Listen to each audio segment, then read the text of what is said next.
ഇതിന്റെ ഓപ്പണിംഗ് സീനിൽ ക്രിയേറ്റ് ചെയ്ത ബ്ലാസ്റ്റിൽ ഏറ്റവും കൂടുതൽ ആൾക്കാർക്ക് പരിക്ക് പറ്റുക എന്റെ ടീമിൽ തന്നെയുള്ള ആൾക്കാർക്കാണ്. അവരെല്ലാവരും ചീത്ത വിളിക്കാണ്. ഞങ്ങൾ നിങ്ങളോട് അപ്പോഴേ പറഞ്ഞതല്ലേ, ഇങ്ങനെ ഒരു ബ്ലാസ്റ്റ് ഉണ്ടായാൽ അത് ഏറ്റവും കൂടുതൽ ബാധിക്കുന്നത് ഞങ്ങളെ ആയിരിക്കുമെന്ന്. നിങ്ങൾ അതുപോലും മൈൻഡ് ചെയ്യാതെ ഇവിടെ മുഴുവൻ ബ്ലാസ്റ്റ് ചെയ്യിപ്പിച്ച് ഞങ്ങളുടെ ദേഹത്ത് ഒരുപാട് പരിക്കുകൾ ഉണ്ടാക്കി. ഇവിടെ ആ ചുന്ദരം പൈരട്ട് അവൻ ടെൻഷനായിട്ട് നിന്നോട് ഞാൻ എത്ര നേരമായി ആ ബാരിയർ അത് ഓപ്പൺ ചെയ്യാൻ പറഞ്ഞിട്ട്, എന്നിട്ട് ലാസ്റ്റ് മിനിറ്റ് ആണോ നീ അതെനിക്ക് ഓപ്പൺ ചെയ്ത് തന്നേ? നീ അറിഞ്ഞുകൊണ്ട് എന്നെ നിന്റെ മുൻപിൽ കൊച്ചാക്കാൻ വേണ്ടിയല്ലേ അങ്ങനെ ചെയ്തത്?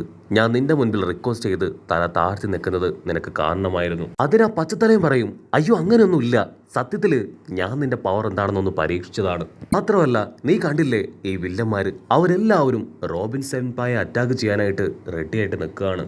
അല്ലാതെ നിന്നോടുള്ള റിവഞ്ച് കൊണ്ടൊന്നും അല്ല ഞാൻ അങ്ങനെ ചെയ്തതെന്ന് പറയും. ചുന്ദരം പൈരട്ടാണെങ്കിൽ ദേഷ്യപ്പെട്ട് ഞാൻ വീണ്ടും ആ വില്ലനെ അറ്റാക്ക് ചെയ്യാൻ പോവാണ്.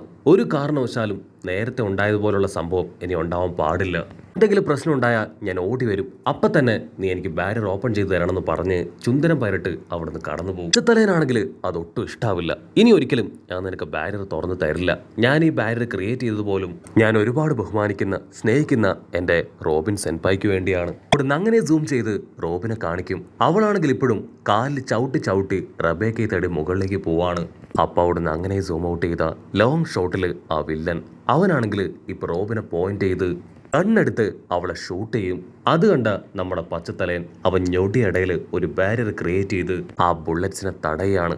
പച്ചത്തലയും വിളിച്ചു പറയും, റോബിൻ സെൻപായ് ഒരു കാരണവശാലും നിങ്ങൾ വിഷമിക്കേണ്ട ആവശ്യമില്ല. നിങ്ങൾക്ക് ആവശ്യമായിട്ടുള്ള എല്ലാ സഹായവും സപ്പോർട്ടും എൻ്റെ ഭാഗത്തുനിന്നുണ്ടാവും. അത് കേട്ട് റോബിനാണെങ്കിൽ ഇപ്പൊ അവനെ കണ്ണിറക്കി കാണിക്കും. അതിലവൻ അങ്ങനെ ഇംപ്രസ്ഡ് ആയിട്ട് അലിഞ്ഞില്ലാതാവും. ഇവിടെ ആ ചുന്ദരം പൈരട്ടാണെങ്കിൽ വില്ലന്റെ അടുത്തേക്ക് ഓടി അടുക്കും. അവനെ കണ്ട് വില്ലൻ അവനൊന്ന് ഷോക്കാവുകയാണ്. ഓ മൈ ഗോഡ്, നിനക്കിതുവരെ ഒന്നും സംഭവിച്ചില്ലേ? അതിന് ചുന്ദരം പൈരട്ട് ചിരിച്ച് വീണ്ടും അവനുമായിട്ട് പൊരിഞ്ഞ അട്ടിയിടി ഫൈറ്റ്. പച്ചത്തലേനാണെങ്കിൽ അവന്റെ ബാരിയർ പവർ ഉപയോഗിച്ച് ഓട്ടാ വില്ലന്മാരെ എല്ലാവരെയും തകർത്ത് ദൂരേക്ക് വലിച്ചെറിഞ്ഞുകൊണ്ടേ ഇരിക്കുകയാണ്. ചുന്ദരം പൈരട്ടാണെങ്കിൽ നിലവിളിച്ച് പറയും, പ്ലീസ് നീ ഇങ്ങനെ അറ്റാക്ക് ചെയ്താ എന്റെ കഥയും കഴിയുമെന്ന് പറഞ്ഞ് ചുന്ദരം പൈരട്ട് ആ വില്ലന്റെ കൂടെ തന്നെ മുൻപോട്ടേക്ക് ഓടുകയാണ്. പച്ചത്തലേനാണെങ്കിൽ വിളിച്ചു പറയും, ഐ എം സോറി, എന്റെ മുൻപിൽ ഇപ്പൊ വേറെ വഴിയില്ല. റോബിൻ സെൻപായ് അവൾ എനിക്ക് തന്ന ഒരു ഊർജവും പവറും ഒക്കെ എന്റെ ഉള്ളിലുണ്ട്. അതാണ് എന്നെ കൊണ്ട് ഇതെല്ലാം ചെയ്യിപ്പിക്കുന്നതെന്ന് പറഞ്ഞ് അവൻ നിർത്താതെ അറ്റാക്ക് ചെയ്യും. അപ്പൊ അതേസമയം ആ വില്ലൻ ഇപ്പോ ദൂരത്ത് നിൽക്കുന്ന ആ ഡെലിഞ്ചർ വില്ലനെ കാണും.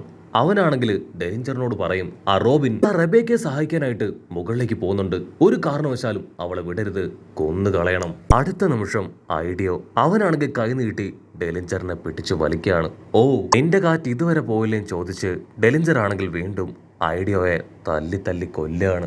ഐഡിയോ ആണെങ്കിൽ സർവ്വശക്തി എടുത്ത് ഇപ്പൊ ഡെലിഞ്ചറിനെ ഇടിക്കും. അതിൽ കൺട്രോൾ പോയ ഡെലിഞ്ചർ ആണെങ്കിൽ അവന്റെ ഹീല് കാല് അതുപയോഗിച്ച് ഐഡിയോനെ കൊല്ലാനായിട്ട് അച്ചറം പൊച്ചറം ആ ഞാഞ്ഞ് ചവിട്ടും. ഐഡിയോ ആണെങ്കിൽ തീർത്ത് പറയും, നിനക്ക് എന്നെ എന്ത് വേണമെങ്കിലും ചെയ്യാം, എനിക്ക് യാതൊരു പ്രശ്നവുമില്ല.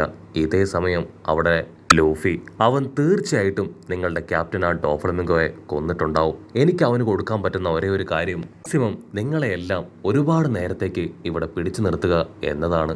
അത് കേട്ട് ഇപ്പൊ ഡെലിഞ്ചർ അവനങ്ങനെ വാ തുറന്ന് അവന്റെ പല്ലുകളെല്ലാം തന്നെ ജയന്റ് പല്ലുകളാക്കി മാറ്റും. ഡെലിഞ്ചർ ആ പല്ല് വെച്ച് അവന്റെ ഷോൾഡറിൽ കട്ടിച്ച് അവനെ അങ്ങനെ തകർത്ത് താഴെയിടും. അതിനുശേഷം ക്ലാഡിയസിന്റെ അടുത്തേക്ക് വരികയാണ്. ക്ലാഡിയസ് പറയും, ശബ്ദം ഉണ്ടാക്കരുത്, ഇവിടെ ഒരുപാട് അപകടങ്ങൾ നമുക്കെതിരെ പതിയിരിപ്പുണ്ട്. സോ നമ്മൾ വളരെയധികം കെയർഫുൾ ആയിരിക്കണം ഇങ്ങനെയുള്ള സമയത്ത്. ഡെലിഞ്ചർ ആണെങ്കിൽ ആകെ കൺഫ്യൂസ്ഡ് ആയിട്ട് നിൽക്കുന്ന സമയമായിരിക്കും നമ്മുടെ ചുന്ദരം പൈരട്ട് അവൻ ഹക്കൂബയായി മാറി ഡെലിഞ്ചറിനെ ആഞ്ഞു വെട്ടുകയാണ്. ഡെലിഞ്ചറിനാണെങ്കിൽ എന്താ സംഭവിക്കുന്നതെന്ന് മനസ്സിലാവില്ല. ഓരോ തുളുമ്പി ഡെലിഞ്ചർ അവൻ താഴേക്ക് വീഴും. ഇവിടെ ഗ്ലാഡിയസ് ആണെങ്കിൽ ഹക്കൂബയെ കണ്ട് ഷോക്ക് ആവുകയാണ്. അത്രയും പവറുള്ള ഡെലിഞ്ചറിനെ ചുന്ദരം പൈരട്ടിന്റെ ബോഡിയിലുള്ള ഹക്കൂബ ഈസി ആയിട്ട് വെട്ടി താഴെയിട്ടു. അങ്ങനെയാണെങ്കിൽ ആ ചുന്ദരം പൈരട്ട് അവൻ തീർച്ചയായിട്ടും എന്നെ ഇഞ്ചിഞ്ചായിട്ട് കൊല്ലുമെന്ന് അവന് മനസ്സിലാവും. ഇവിടെ ഡെലിഞ്ചർ ആണെങ്കിൽ ഒരുപാട് രക്തമൊക്കെ തുളുമ്പി വേദനയില് അങ്ങനെ നിലവിളിച്ചു കൊണ്ടേയിരിക്കുകയാണ്. ഡെലിഞ്ചർ ആണെങ്കിൽ ഇവിടെ അവന്റെ ബോഡിയിൽ തൊട്ട് നോക്കും. അവന്റെ കൈ മുഴുവൻ ചോര. ആദ്യമായിട്ടാണ് ഇങ്ങനെ ഒരു അറ്റാക്ക് അവന് നേരെ ഉണ്ടാവുന്നത്. ഡോഫ്ലമിംഗോയുടെ അസിസ്റ്റന്റ് ആയ ഡെലിഞ്ചറിനെ അവൻ ആദ്യമായിട്ട് ഒരാൾ തോൽപ്പിച്ചു. ഡെലിഞ്ചർ ആണെങ്കിൽ പേടിച്ച് പതിയെ തിരിഞ്ഞു നോക്കും. അപ്പൊ അവൻ കാണും ചുന്ദരം പൈരട്ട് ഹക്കൂബയായി മാറി ഒരു മോൺസ്റ്റർ പൈരട്ടായിട്ട് നിൽക്കുകയാണ്. ഡെലിഞ്ചർ ആണെങ്കിൽ എന്തെങ്കിലും ചെയ്യുന്നതിന് മുൻപേ ഹക്കൂബ അവൻ അച്ചരം പൊച്ചറം ഇപ്പൊ ഡെലിഞ്ചറിനെ വെട്ടി പരിക്കേൽപ്പിക്കുകയാണ്. ഡെലിഞ്ചർ ആണെങ്കിൽ ഒച്ചത്തിൽ നിലവിളിക്കും. അത് കേട്ട് അവന്റെ അസിസ്റ്റൻസ് അവരാണെങ്കിൽ പേടിച്ച് വിറച്ച് 100-110 അവിടുന്ന് ഓടി രക്ഷപ്പെടുകയാണ്. ഡെലിഞ്ചർ ആണെങ്കിൽ ഇവിടെ ബോധം പോയി താഴെ വീഴും. ആ വില്ലനാണെങ്കിൽ ഓടി വന്ന് ഡെലിഞ്ചറിനെ എഴുന്നേൽപ്പിക്കാനായിട്ട് ശ്രമിക്കും. പക്ഷെ ഡെലിഞ്ചറിന് അനക്കമില്ല. പച്ചത്തലേനാണെങ്കിൽ ഇപ്പൊ ഹക്കൂബയെ കണ്ട് ഫ്രീസ് ആവും. പച്ചത്തലേനാണെങ്കിൽ ഷീൽഡൊക്കെ ഉണ്ടാക്കി പ്രൊട്ടക്ട് ചെയ്ത് നിൽക്കുകയാണ്. എങ്കിലും ഹക്കൂബയെ കാണുമ്പോൾ ഭയങ്കരമായിട്ട് പേടിയാവും. ഇവൻ എന്തു പറ്റി? പെട്ടെന്ന് ഇങ്ങനെ ഇവനൊരു ചേഞ്ച് അതെങ്ങനെ സംഭവിച്ചു? പാലസിൽ ഫൈറ്റ് ഉണ്ടായ സമയത്തും ഇവൻ ഇതുപോലെ തന്നെയാണ് ഒരു ചേഞ്ച് ഉണ്ടായത്. അപ്പോഴാണ് ഞൊടിയിടയിൽ ചുറ്റും ഉണ്ടായിരുന്നവരെല്ലാവരും തകർന്നു വീണതും. സുന്ദരം പൈറട്ട് അവൻ എപ്പോഴൊക്കെ ഉറങ്ങിപ്പോകുന്നോ അപ്പോഴൊക്കെയാണ് ഈ ഒരു പവർ പുറത്തേക്ക് വരുന്നത്. പച്ചത്തലേന് പിടികിട്ടും ഇത് ചുന്ദരം പൈറട്ടിന്റെ ബോഡിയിലുള്ള മറ്റൊരുത്തനാണ്. അവനാണ് ഇപ്പൊ അവേക്കനായിട്ട് ഈ അറ്റാക്ക് മുഴുവൻ നടത്തുന്നത്. അവൻ തന്നെയാണെന്ന് പറഞ്ഞ് പച്ചത്തലേനാണെങ്കിൽ അവനെ കാര്യമായിട്ട് സൂം ചെയ്ത് നോക്കുമ്പോഴായിരിക്കും ചുന്ദരം പൈറട്ട് അവൻ എടുത്തു ചാടി ഇപ്പോ പച്ചത്തലേന്റെ തൊട്ടടുത്തു നിന്ന് നിൽക്കുകയാണ്. അവനെ കാണേണ്ട താമസം പച്ചത്തലയും പേടിച്ച് പുറകിലേക്ക് അടിച്ചു വീഴുകയാണ്. ജസ്റ്റ് മിസ്സിന് പച്ചത്തലയൻ രക്ഷപ്പെട്ടിരിക്കുകയാണ്. ആ ഒരു ബാരിയർ അതുള്ളത് കൊണ്ട് മാത്രം പച്ചത്തലയൻ ഒന്നും സംഭവിച്ചില്ല. പച്ചത്തലയനാണെങ്കിൽ അവനോട് ചോദിക്കും, സത്യം പറയും, നീ ആരാ? നീ ആ ചുന്ദരം പൈറട്ട് അവൻ തന്നെ അല്ലേ ചോദിക്കും.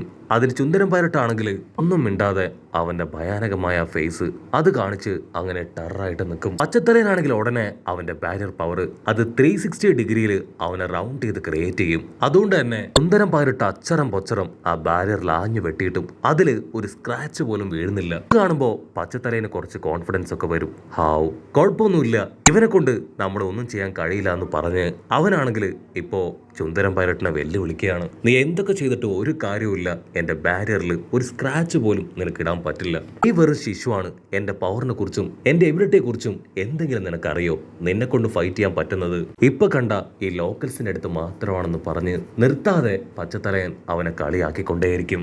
ചെറുതായിട്ട് ഒന്നിങ്ങനെ ഫിംഗർ ക്രോസ് ചെയ്താൽ മതി, ഇതുപോലുള്ള സ്ട്രോങ് ആയിട്ടുള്ള ബാരിയേഴ്സ് എനിക്ക് ചുറ്റും ഉണ്ടാവും. സോ ദൂരെ പോയി മാറിയിരുന്ന് കരഞ്ഞോളം പറഞ്ഞ് അവൻ കളിയാക്കും. അത് കേട്ട് നമ്മുടെ ചുന്ദരം പൈറട്ട് അവൻ ആ ബാരിയറിന്റെ മുകളിലേക്ക് നോക്കും. ബാരിയറിന്റെ മുകളിൽ വലിയൊരു ദ്വാരം. സോ അതുവഴി അവൻ അകത്ത് കിടക്കാൻ കഴിയും. പച്ചത്തലയനാണെങ്കിൽ അത് കണ്ട് വണ്ടർ അടിക്കുകയാണ്. എന്തെങ്കിലും ചെയ്തില്ലെങ്കിൽ ചുന്ദരം പൈറട്ട് അതിലൂടെ അകത്തേക്ക് വരും. ചുന്ദരം പൈറട്ട് ഞൊടിയടയിൽ മുകളിലേക്ക് എടുത്തു ചാടും. പക്ഷെ അപ്പോഴേക്കും പച്ചത്തലയൻ അവിടെയും ബാരിയർ ക്രിയേറ്റ് ചെയ്ത് അത് ക്ലോസ് ചെയ്യാണ്. ചുന്ദരം പൈറട്ട് ചുറ്റും നോക്കും. അപ്പൊ അവൻ കാണും ദൂരത്തായിട്ട് റോബിൻ അവൾ മുകളിലേക്ക് കയറി ഓടുന്നത്. ചുന്ദരം പൈറട്ടിന്റെ കൺട്രോള് അത് പൂർണ്ണമായി നഷ്ടപ്പെട്ടതുകൊണ്ട് തന്നെ അവനാണെങ്കിൽ ഇപ്പൊ റോബിനെ അറ്റാക്ക് ചെയ്യാൻ അവളുടെ പിന്നാലെ ഓടും. പച്ചത്തലയനാണെങ്കിൽ നിലവിളിക്കും. അവൻ റോബിന്റെ ക്ലോസ് എത്തുമ്പോൾ അവൾ തിരിഞ്ഞു നോക്കും. അവനെ കാണേണ്ട താമസം റോബിൻ അവളുടെ കൈയൊക്കെ ഉപയോഗിച്ച് അവൻ അങ്ങനെ ലോക്ക് താഴേക്ക് ഇടുകയാണ്. റോബിനാണെങ്കിൽ അവനോട് ദേഷ്യപ്പെട്ട് പറയും, നിനക്കെത്ര ധൈര്യം ഉണ്ടെങ്കിൽ എന്നെ പിടിക്കാൻ ശ്രമിക്കും, നീ ഇതല്ല ഇതിലും വേഴ്സ്റ്റ് ലുക്കിൽ വന്നാലും സ്പീഡിൽ വന്നാലും എന്നെ ഒന്നും ചെയ്യാൻ കഴിയില്ല. എന്റെ പവറിനെ കുറിച്ച് നിനക്ക് എന്തെങ്കിലും അറിയോ? അതിന് ചുന്ദരം പൈറട്ടിനാണെങ്കിൽ പ്രത്യേകിച്ച് മറുപടി ഒന്നും പറയാൻ കഴിയാതെ അങ്ങനെ ഫ്രീസായി നിൽക്കുന്നതോട് കൂടെ ഈ ഒരു എപ്പിസോഡും അവസാനിക്കുന്നു. എപ്പിസോഡ് ഇഷ്ടപ്പെടുകയാണെങ്കിൽ തീർച്ചയായിട്ടും ലൈക്ക് ചെയ്യാനും കമന്റ് ചെയ്യാനും ഷെയർ ചെയ്യാനും മറക്കല്ലേ. അടുത്തൊരു അടിപൊളി എപ്പിസോഡുമായിട്ട് കാണുന്നവരെ it's me with Mallu episode.